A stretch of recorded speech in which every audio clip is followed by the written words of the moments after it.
നമസ്കാരം കൂട്ടുകാരെ, ഇന്നത്തെ വീഡിയോ നമ്മൾ കാറ്റോട് കൂടിയാണ് കേട്ടോ പറയുന്നത്. അപ്പോൾ ഇന്നത്തെ വീഡിയോയുടെ കണ്ടന്റ് എന്താണെന്നറിയോ? നമ്മൾ കുറേ ആൾക്കാരുണ്ടാക്കും അയാളെ ഇങ്ങനെ കളിയാക്കാം കറുപ്പിൻ്റെ പേരിൽ.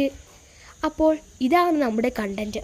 അപ്പോൾ ഈ ഫോട്ടോയിൽ കൊടുത്ത കുട്ടീനെ കാണാൻ നല്ല ഭംഗിയുണ്ട് അല്ലേ?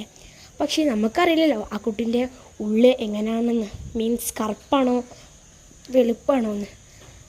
അപ്പോൾ ഞാൻ ഉദ്ദേശിക്കുന്നത് നിങ്ങളുടെ ഫ്രണ്ടിനെ സെലക്ട് ചെയ്യുമ്പോൾ അയാളുടെ കളറ് നോക്കിയിട്ടല്ല കേട്ടോ നോക്കേണ്ടത്, കളറോ ഭംഗിയോ നോക്കിയിട്ടല്ല, അയാളുടെ മനസ്സ് എത്രത്തോളം നല്ലതാണ് നോക്കിയിട്ടാണ്.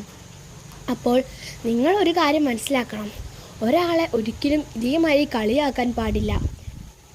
ഈ കുട്ടീനെ കാണാൻ നല്ല ഭംഗിയുണ്ട്, പക്ഷെ നമുക്കറിയില്ല ഈ കുട്ടീൻ്റെ സ്വഭാവം എങ്ങനെ ആയിരിക്കുമെന്ന്. അതുകൊണ്ടാണ് കൂട്ടുകാരെ ഞങ്ങളെ ക്ലാസ്സിലുണ്ടായിരുന്ന ഒരു കുട്ടി, ഈ കുട്ടിയും ഇതേമാതിരി കളിയൊക്കെ ഇട്ട് ഈ കുട്ടി ഇതേമാതിരിയായിരുന്നു എപ്പോഴും കരഞ്ഞത്. ഈ കുട്ടീന് കരച്ചിൽ സഹിക്കാനും വയ്യ. പക്ഷേ ഞാൻ ആ കുട്ടീനോട് സമാധാനിപ്പിച്ചു. അതുകൊണ്ട് ആ കുട്ടി ഇപ്പോഴും ഞങ്ങളുടെ സ്കൂളിലുണ്ട്. അതുകൊണ്ട് എനിക്ക് വളരെ സന്തോഷമാണ്. ആ കുട്ടിയാണെങ്കിൽ എപ്പോഴും എന്നോടായിരുന്നു സങ്കടം പറയാം.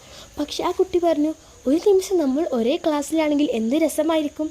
അപ്പം പറഞ്ഞു, അതെ, ആ കുട്ടീനെ എല്ലാവരും കളിയാക്കി ആ കുട്ടി സ്കൂൾ മാറാൻ പോവുകയായിരുന്നു. പക്ഷേ ആ കുട്ടീൻ്റെ ഒപ്പം ഞാൻ നിന്നതുകൊണ്ട് ആ കുട്ടി ഞങ്ങളുടെ സ്കൂളിലാണ് കേട്ടോ. എനിക്ക് വളരെ സന്തോഷമായ ഒരു ദിവസമായിരുന്നത്. അപ്പോൾ ഇത്രയേ ഉള്ളൂ കേട്ടോ നമ്മുടെ ഈ ഒരു വീഡിയോ. അപ്പോൾ ആരും കളിയാക്കരുത് കേട്ടോ. നിങ്ങൾ പറയൂ, നിങ്ങളുടെ മെസ്സേജൊക്കെ നിങ്ങൾ കമൻറ്റിൽ രേഖപ്പെടുത്തിട്ടോ. അപ്പോൾ ഇത്രയേ ഉള്ളൂ. അപ്പോൾ ശരി, അപ്പോൾ ബായ് കൂട്ടുകാരെ.